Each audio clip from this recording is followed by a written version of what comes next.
Mikel eta Ekain zinema zuzendariak dira. Egitaragoa ikusi badezue, jabetuko zineten hemendik aurrera protagonismoa hartuko dutela, ze orain kontatuko dituzte egin duten filmeai buruzko xehetasun batzuk eta prozesuai buruzkoak, eta gero atxeden eta gero aukera eukiko dugu filmea bera ikusteko eta ondoren solasaldi txiki bat egiteko. Orduan, esan bezala, zinema zuzendaria dira, zestoarrak eta indutun filma ipatu detena Negu Hurbilak da. Okerrezpanago, Laster zinemetan zirkuitatuko dezutena, edo da honeko aidana, ezakit. Filmak 2011ko eta zuetenera garamatza, gutxi gora bera, edo garai horta behintzat, eta iesaldian dagoen gazte baten bitartez, edo garamatza garai horta, ezakit ondo nondik edo zertatik egiten du niez, eta, iesaldi hortako momentu bat, kontatze duz. Eta atera da fikzioaren gaia, fikzioak gatazka nola jorratzen duen, ez bide eman ditzazken transmisio hortako edo gatazkaren mediazio lanak egiteko, eta interesgarria iritu itzaigun, biz zuzendari hauek ekartzea prozesu hori kontatzeko. Ez zuena deitza. Vale, guardion.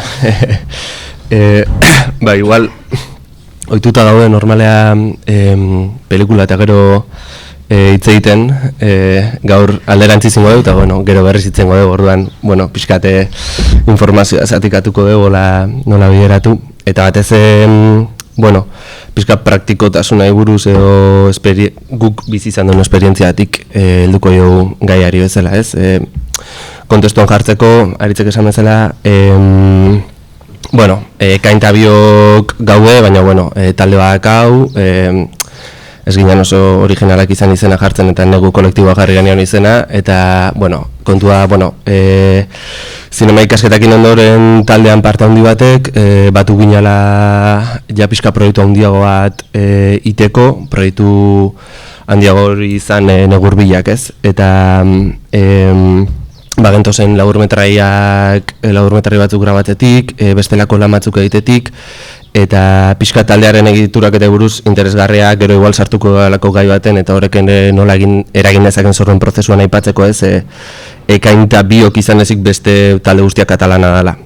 Eta, hor loturo bat, gero gai hau lantzerako orduan ere nola jasotzean, nola bizitzean, eta gu barruko sujetuak izan kanpotikan ere nola abiatzen den prozesu guztia, ez? Orduan, ikuste genuen behar bat, ikuste genuen bagenekagun nahi bat, azken urtetan, azken esan dezakegu hamarka honetan, ez? Derrepente oso modan eta oso airean eta pilpilan jarri izan gai bat lantzeko, ikuste genuen lantzen nahi izan Euskal Gatazkaren titulu horren izenpean egiten nahi zian gai guztiakin,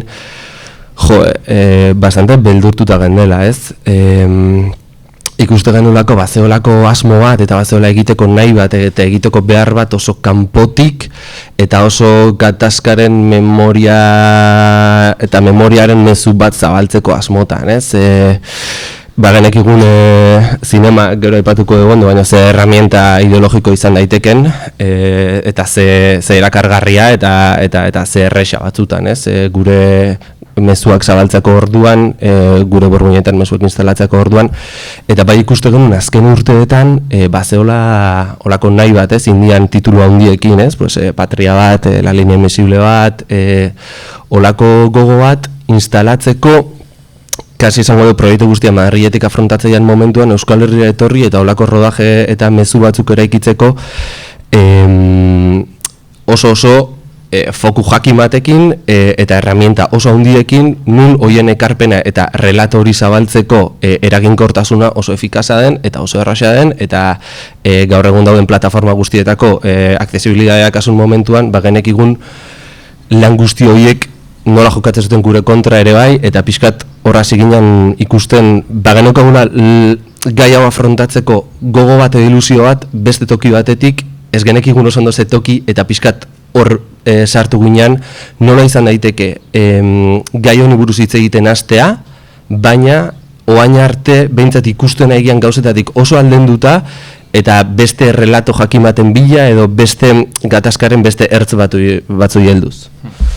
Bai, bueno, nik uste dut negur bilak pixka bat sortzen dela erantzun moduan, ez? Mikelek aipatu du lehen, hau da, guk ikusten genuen azken urtetan bazeudela hainbat ekoizpen sinematografiko oso sesgatuak zianak, oso leku konkretu batetik zetozenak, infrastruktura eta baliabide handiak zituztenak, eta hartzen ginean, edo sentitzen genuen, hor kontatzen zianak film horietan, ez zutela inundik inoare errepresentatzeko nahik, Euskal Herrian gertatu zen gatazka horren zerbait zati txiki bat ere, ez? Eta hor, pixka bat goazi ginean, hausnartzen zinemak aparato ideologiko moduan duen indarra, ez? Eta horro hartu ginean zein errex sortu daiteken memoria, gatazkaren memoria oso sesgatu bat eta oso simple bat, ez? Eta gu, pues, pixkat agian beste belaunaldi batetik eta gazteagoak izanak gure inguruan jasotzen pixka bat zeintzan edo begirada horiek nola ikusten zuten gatazka, nolabait piztu zitzaigun barnean alarma handi bat, ez? Zeo hartu ginean film horiek iristen ari ziala eta eraldatzen ari ziala agian garai hortar arte egontzan gatazkaren memoriaren inguruko borroka hori, ez? Eta nolabait unifikatzen ari zala gero eta gehiago gazteen artean Euskal Herrian bizitu izan genuen guzti hori zer izan zan. Eta zer izan zan horren barruan askotan, ohartzen ginean, relatoa zala bat eta bakarra. Eta askotan oso gertu zeudela Netflixek programatze zituen eta produzitze zituen film hoietatik, ez? Eta orduan hori zitzegun oso larria.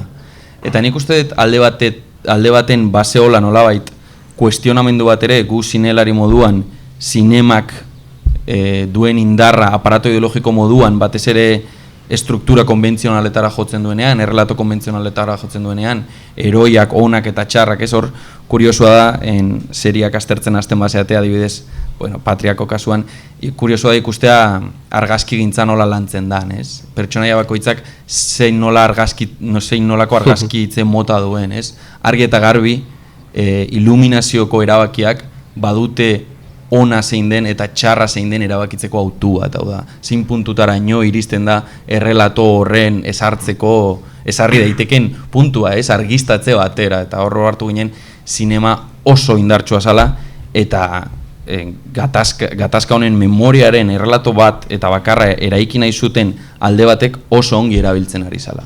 Argi eta garbi, errekurso askoz gehiago dituztelako, eta hainbat gauza, ez? Baina, bueno, hor, guri iruditzen zinematik, fikziotik, hau egian gero komentatuko duen gai bat izango da, fikzioa eta ez fikzioa gatazkarekiko, fikziotik behartzala erantzun moduko bat. Osa, nik uste negur bilak sortzen bada leku batetik da, erantzun horri ematetik, ez? Claro, hori da pixka bat gure abia puntua. Gero pixka bat prozesu aurrera di joan enean, pues, pelikulak ere bere gorputza hartzen du, eta pelikulak ere bere bidea hartzen du, ez? Orduan, bai hasiera baten, beti aipatu izan dugu, guk ere agian konbentzionaltasun horretatik idatzitako gidoi bat eraiki genuela, ez? Erantzun zuzen moduan, eta gero prozesua hasi ginean, prozesua da batez ere elkarrizketatze prozesua ieslari izandako jendearekin, ohartu ginean realitateak eta kasu honetan errelatoak izan bertzuen konplexutasuna gu idazten ari ginean gidoi bakarti edo ikuspegi bakarreko hori, baina askoz konplexuagoa zala. Eta Euskal Gatazka bere horretan irudikatzea eta pelikula bat egitea Euskal Gatazkari buruz ezinezkoa zala, ez? Orduan hor bai egontzan gure partetik pauso txiki bat atzera, humiltasun pauso txiki bat atzera, ohartzen hasteko agian kontatuko genuna zala Euskal Gatazkan ondarrale txiki bat. Baina hori guretzat nahikoa zala, kuestioan jartzen basun, zinemak eta pelikula hauek atzetik zuten indar ideologiko bortitza. Hori lortzen bagenun, behintzat gure buruekin eta behintzat pelikula ikusten zuen jendeakin guri zentzu baten balio zigun, ez? Orduan ikuste dut hor, igual Mikel pixkat esplikatzeko nola izan zen dokumentazio prozesu hori, ze hor hasi ginen gu planteatzen zenbat kontraesan, ez? Guretzat ere ez jakina da gai, azkenean. Nik 2011 horretan filmak kokatzen den horretan, nik 10 urte nitun da, 14 edo ez dakit, porai. Orduan guretzat ere bada nolabait jasotzen deun zerbaiten guri iristen zaigun errelato baten gana jotzia, ez? Eta hori ere prozesu oso kuriosoa izan da. Bai, batez ere, hor hasieran aipatu duen bezala, bazeon pixkat periferian gelditzen aizian eta errelato nagusietan eta ikusten eginan kontuetan bentsat jasotze zauden gaiak zeudela, ez? Txunditu gintun, hor, nik uste aipatzeko dela, une oro guk pixka bibidetan ibili gala olako jorraketa modu bat iten, ez? Bat da, guk zinemarekiko eta artistikoki egin dezakegun ekarpena eta sormen prozesu horrek deitze gaituna eta motibatze gaituna, eta bi gero, bagenekigun gai hau hartzerako momentuan, lehen aipatu duten bezala, ez? Ze motxila jartze genuen derrepente gure bizkarrean, eta bagenekigun arduragari handi izango zela motxila hori nahi genunean askatu eta nahi genunean jartzea, ez? Orduan erabakia zen motxila horrekin pixka eta aurrera jutea. Bazen zerbait txunditzen gintuna eta harritzen gintuna eta iritsi ginean lehenengo elkarrezketak itea, iritsi zitzaigun burura olako ieslariaren figurak, ez? Ze izostuta ondan eta ze baztertuta ondan azken urtetan eginean lanetan, ez? Eta bazeon zerbait ieslariaren figuran guri hasieran motibatu gintuna eta kainek esan duen bezala esjakitasun handitik, ez?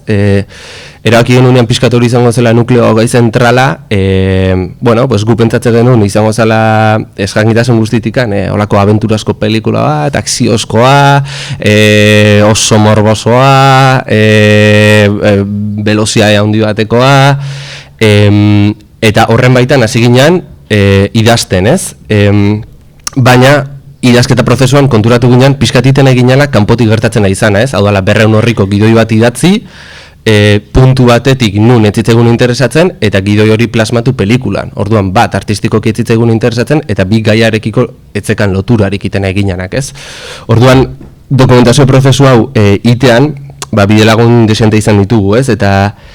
Eta pixka bat aztertu izan dugu, junganean zorionez jende elkarrizketatzea eta ate batek bestera eraman gaitu, eta izan da pixka bat, inoiz ez gara, grabadora bat egin jun, edo ordenagailu bat egin jun, edo nota batzuk hartzen jun, ze iruditzen zitzaigun momentu hortan jaso genezakena beste zerbait zela, ez zitzaigun beste interesatzen datuak edo informazioa, baizik eta sentsazio batzuk, egi bat, eta bakoitzaren zauriak igual noainoko arrakalak dauzkaten noain dikan, ez? Eta hor konturatu ginen, dokumentazio prozesu hori itean, hortze hola gidoia, eta ezitzezkigula mundu guztia ematen herramientak ze bide izan, eta jaso genitun zaplastekoak, eta ikusi genuen, claro, abiadura handiko pelikula izan beharrean, izan bertzula zain egoteari buruzko pelikula bat, isilunez beteriko pelikula bat, une oro galderak botatzen zituen pelikula bat, ez? Jendeak, nik uste suerte izan deula, jendeak ireki dizkigula behen bihotzetako ateak, ez? Eta ikusi deula, eta behar genuen hau kontrastature bai, oendik gai honek zenbateainoko mina askan jendea nola daun kokatuta, eta momentu baten ere pentsatu genuen, pelikula itea posible izango zen, ze gu botere oso posizio jakin batetik abiatzegea, jendean minei buruz hitzeiteko. Horrek badak hausnarketa puntu bat, esate genuna, ostras, zein gehagu baita ere zauri hauetaz hitzeiteko, baina aldi berean behar da puzle hori osatzeko ere bai, ez olako zerbaitin, ez? Orduan badago beti permisidadearen arteko ariketa bat, noaino kontatu dezakezun eta noaino ez, eta hor osatu genuen zerbait izan zen, bai pelikularen gidoia hortik abiatu zen, pelikularen euskarriak hortik abiatu zian, eta baitari ieslariaren figura konturatu ginen algenura historio jakin bat eta konkretu bat kontatu. Pila bat zeuden, baina erabaki genuen testigantza guztia jaso eta gero pixkat gure personaje zentralak izan bertzula jaso genitun sujetu guzti horien olako bilkura edo olako osaketa bat nun osaketa horren bitartez jungo ginean aipatutako gai guztien ondoriotatik edo min guzti horiek arakatzen, ez? Eta pixkatu izan zen interesgarria. Bai, nik ere uste dut ieslariaren figurakin badaola zerbait eta hausnarketa baterako eman zigunez. Behin kuestionatzen hasten zehala, errelato bat eta bakar bat sortzea ezinezkoa dela, ez? Eta kontraesanez betetako kontraesanez betetako bizipenak izan ditugula eta jende oso desberdinak bizitakoak eta leku oso desberdinetatik. Ohartu ginen, ieslarian figura zineman apenas etzala landu bere horretan figura moduan oso ez jakina zalako. Eta etzulako inulako zehaztasunik ematen. Beraz, leku askotan kokaezina zan, on edo txar moduan errelato hoien barruan, ez? Orduan, iruditzen egun, leku horretan, figura horrek, basuela bapatean guri asko interesitzegun ez jakintasun horri buruzko eta kontraesan horrei buruzko lantzeko leku handi bat, ez? Ze iesen joan pertsona hau, eta norbera, zentzu baten norbera izateari utzi hori pertsona honek, pues, kontatzen zeguten esperientzia guztietan, ohartzen ginen nolabait espazio oso limbiko baten kokatzen zala, ez? Eta hori, sinema relato konbentzionala egiten duen sinemantzat, kokaezina da. Ez dakitelako nola aurre egin figura honi. Eta hori iruditzegun hor jo genuela nolabait gure filmak behartzuen gauza garrantzitsuenetako batekin, ez? Kokaezina, errelato klasikoan kokaezina zan figura bati buruzko pelikula bat egitea nahi genuela. Claro, hor galdera bat iristen da, nola egiten da hori? Eta nola irudikatzen dituzu kontraesan horiek? Ze azkenean guztia da ere zineman kolokatzen zoazen zerbait eta balantza joku bat, ez? Orduan, hor nik uste dut izan dela lan gehien izan deun momentua, ez? Nola kokatu ez jakintasun hori, ez? Eta orduan, oso polita izan zen gauza bat, izan zen prozesua berak juntzitzegula ez jakintasun hori kokatzen. Eta orduan, guazi ginean, pues Mikelek esan duna, ez? Hasieran agian beste pelikula mota batiteko ideiakin, gehien topatu genuna gure aurrian izan zen hitz egiteko beharra, baina aldi berian askotan ezintasuna. Eta gu hartu ginean, film honek zerbait behar baldimazun, zala justamente hori, ez? Eta isiltasun hori. Eta orduan, urrengo pausua izan zen pixka bat definitzea, isiltasunari buruzko film bat izango zala. Claro, hau da kontzeptu guztiz antizinematografiko bat, ulertuko dezuten bezala, isiltasunari buruzko pelikula bat, hau da, inorri interesatzen zaion pelikula bat planteatzen nahi ginen, ez? Baina, aldi berian hartzen ginen, hortzeola benetako kuestionamendu bat, eta hor joko genula benetan zerbait berriarekin eta zerbait aportatzeko izango genukela, ez? Eta hor pelikula izan ziteken porrota handi bat, ez? Oso zaila zelako horren itzulpen sinematografiko bat egitea, eszenatan, pertsonaietan, dialogotan, eta orduan, pues, nik uste dut, elkarrizketa horiek ukitzen ari ginala, eta kuriosidade badao, askotan katalan talde hori gurekin etortzen elkarrizketa horietara, eta askotan euskerazian elkarrizketak, eta duen ez zuten ezer ulertzen, baina emantzezaketen perspektibak, beraienak irekitzezun ate bat, agian ez zetorren hainbeste diskursotik, eta irutze egun filmak gero eta gehiago hor kokatzen ari zala, ez? Eta zer ikusi handiasun begiradekin, keinuekin, nola gordetzen duen batek, nola esaten estun gauza bat, beste bat esanaz, eta horro hartu ginen filmak jorratu behartzuela bideo hori, ez? Esaten ez diren gauzei buruzko bidea, ez? Begiradatan gelditzen den bidea. Hor baitago isiltasuna, hor baitago sortzen ari zan nolabaiteko sustratori, eta sustratori bere hortan ere ez da zehatza. Ze esaten ez hori inork ez daki zehatz mehatz zer dan, ez? Askotan guk ere ez, jasotzen genunean zerbait, begirada bat, isiltasun bat, pasatzen zeu, sama bat jasotzen genuen aldi berian kontakizun horrena edo bizi esperientzia horrena, baina aldi berian ez genekin ere ez nola kokatu. Orduan, prozesu oso polita izan da, kuestioan jartzeko guzti hori, eta batez ere, gure burua kuestioan jartzeko nola egin itzulpen sinematografiko hori, ez? Ze da, guretzat izan da reto oso handi bat. Ze, sinemak ere, naizta sinema konbentzionala izan, baditu bere gakoak, badu bere funtzionamendua, badu bere ritmoa, eta nolabait horren barruan kokatzen jonbertzea gauzak, ez? Orduan nik uste dut, prozesu hori bat, idazlarian figurakin topatzea eta bi, isiltasuna eta esaten ez hori horren itzulpen sinematografiko egitea, guretzat izan dela pelikula oso polit bat, inundik inoa espero ez genuna horrela izango zanik, ez? Eta nik uste dut, pues, zentzu baten, jarri gaitula ere, hostias, aber badakigun hau egiten, ez? Eta prozesu artistiko batek beti behar du kuestionamendu bat, ez? Eta orduan nik uste dut, pelikulak bere barruan funtzionamendu hori bai izan dula, eta bai saiatu izan gehala, eta gero ikusi nahi duzute, izango duzute ja lortu deun edo porrotik aragarri bat indeun. Bai izan dula pixka bat nahi hori, ez dakit. Bai, nik uste zantzu hortan, azpimarratzekoak izan dian gertakizun batzuk igual, aipatzeare bastante seguratsua dela,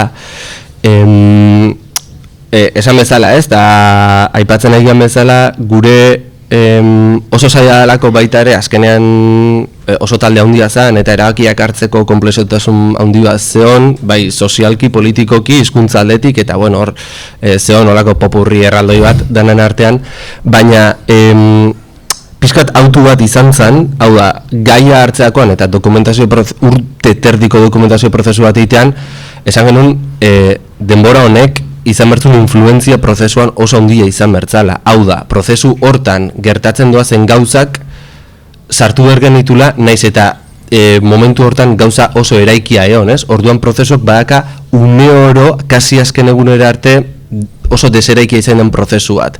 Eta oso sostenitua izan den zerbait, eta oso zaindua izan den zerbait, baina azken momentura arte edo zer gertazitekela, edo zer gauza aizalako gertatzen, ez? Eta batez ere guretzat horrantzen figura pila bat izan dira interesanteak pelikulan, ez? Baina guk komunitate sare bat ere adierazi nahi genuen, pixkat pelikularen kutsu hori irudikatzeko herri bat bilatu zen, zubi eta gero pelikula ikusiko dugu, ez dugu gehi egitzen gobaino ontaz, gero igual interesanteagoa, baina de repente herri bat deskurritzen hasi ginean, herri hortan deskurritu genuen esan ziguten, bueno, hemen bada kanpoan ebilia norbait urte pila batetan, eta ontsi itzuli dana, eta gu, ostra, zein da, hau, eta ez da gizar, eta ezagutu genuen Beñardo, eta claro, pues Beñardo zeon zubietara, bueno, Euskal Herria itzulita, oendala 4 urte olako zerbait, eta harrapatu genuen hortxe, ez, itzuli berri. Eta Beñardoken elkarrizketa asko izan genitun, baina gogoratzen naiz egun baten, suertatu zala ideia bat, testigantza baten emantziguten ideia bat, eta pixkat pelikulan, nik uste argi esente hartu genula, batek behin kontatu zigunez, bazeola belaunaldien arteko, ez? Guk gazte izanik eta aurreko belaunaldien arteko olako gatazka bat, nun ondan como hor zauri bat ere bai, eta non dagoen elkarren arteko ulerkotasuna, ez? 1980ko kasu batekin, edo 2005ko kasu batekin, ez? Aipatu dezakegu. Hor, dago imagen bat, kontatu zigutena behin, eta interesantea dana, persona bat iesen zabilela, etxe baten gordeta zeola behin, hola, kortinatikan zabalduzun, zaratak eta entzute zitun, eta ematezun lehi horrek plazara, ez? Eta plaza horretan, aizan ikusten, kasi 20 piko urte eta gero, herria iritsi izan baten ongi etorria. Eta hor ikusi genuen, ze interesgarria zen, ziklo bat amaitu duna, ziklo berri bat hasiko dun batekin, como elkarbanatzea, ez? Eta izan zen irudi bat, asko impactatu gintuna, eta gure protagonistak gero, pelikula ikustea ez dute, bueno, gaztea zentzu horretan, eta Beñardoren figura hartu genuen, Beñardo komentzitu genuen, pelikulan protagonistetako bat izateko. Eta hor bazeon guretzat oso interesgarria zen beste gai bat ere bai, hau da, bi belaunaldi hori bat, zauria itxita, zauria inez baino irekiago duna, baino bueltatu dana eta sustraiak jartzen hasi behar duna, eta beste bat, kanpora ingo duna, eta kasi bere izpilu izango duna, bere ibilbidea inberko dulako, ez?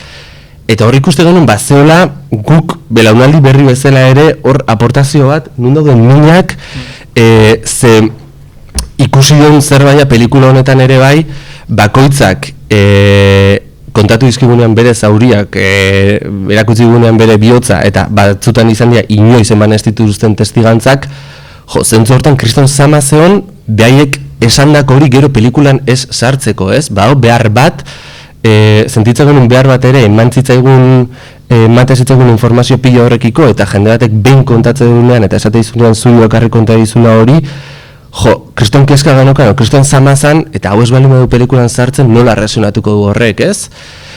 Baina liberean, imposiblea da, eta imposiblea da kasu konkretu, eta ez genuen kasu konkretu, eta bakan bat izatea pelikula, ez? Orduan, nik usteet, gure oinarria izan dela, guk asko esate dugu como kokatu dela en las ruinas del conflicto, ez? Olako azken ondarroietan, azken gertakarietan, eta beste puntu baten kokatu dela ikusteko gertatu da hori. Eta azkenean zentsazio bat ematerako orduan, ez? Inoiz baino argiago ikusi deula eta ondorioetatik anatera deulare bai, pelikula izoste bat izan bertzula. Hau da, pelikulak xurgatu behartzaitu, pelikulak eraman behartzaitu pausa batetara, ez dakizuna urrengo segunduan ze gertatuko den, eta badaukana bukle sentsazio bat ere momentu baten kasi atera gaitza dena, ez? Eta pixkat igual interesantea guk hor gurera ze nahi genioela pelikulai ere mezu bat eman, nahi genioen pelikulai ere gure aportazio bat eman, ez literala, hau da, literaletik urrundu gaune oro, baina nahi genuela sentsazioetatik edo amaitu dan, edo oaindikan zua... Vale. Amaitu dan zu horretatik itzein eta daon aro berri edo zu horrek ze eman ezaken guretzat, ez? Bai, bueno, nik askar amaitukoet. Ez pixka bat aipatzen duna, ez? Izoste izoste hori, ez guk topatu dugu jende asko elkarrizketa hauekin ditugunean, haien zauritan da haien minetan izostuta gelditu dianak, ez? Eta hori aurrez aurre topatzen desunean, behin eta gehiagotan, bada zerbait zamatze zaituna eta bada filma zamatu duna, baina zentzu baten beharrezkoa zan zama hori gure gana iristea guk filmera transmititu alizateko, ez? Eta orduan zerbait pauso bat eman berbaldin bada lehenengo agian guretzat pauso garrantzitsu esena zan izoste horri gorputz bat ematea, eta izoste horrek pertsonaia bat izatea, eta izoste hori errekonozitzea existitzen dela. Eta badaola gure artean, gure gizartean, zauri horietan eta min horietan eta iesaldi horietan gelditudan jende asko. Eta hori, sendatze prozesu hori hasteko lehenengo gauzagian horren errekonozimendua dela eta isiltasun horren existentzia bat ematea dela. Eta filmak zerbaitin nahi badun ikuste dut pixka bat ari hortatik dijoala. Pixka bat maigaineratu egoera honetan topatzen den jende anonimo askon bizipena, ez? Eta orduan joan da negua, pues, bai guain udara datorrelako, baina ez dakit, nik uste dut pixkanaka hasi dela zerbait, ez? Filmak ere bere amaieran sortzen du zerbait, eta nik uste dut lehenengo zerbait egin behar baldin bada da errekonozitu edo argazki bat egin gaur egun horrelako minak eta zauriak bizitu izan dituzten guztienak.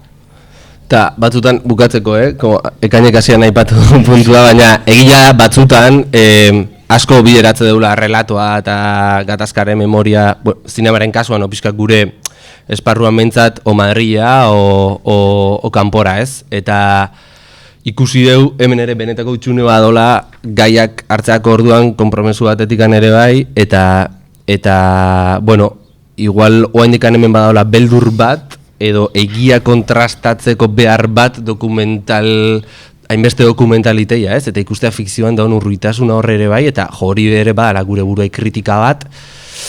Bai sortzerako orduan, baina sortzaileei ere zenbatean egosten zaien iteuten lanak ze representazio izan behar duen, ez? Eta igual, jardunaldi hauetan atako zen hausnarketa askore bai, ez? Baina guk hausnartu deu, ea ze memori nahi den horreik, eta gatazka honekiko ere guk ze jorra nahi ditugun hartu etorkizunera, importante dalako. Jazta.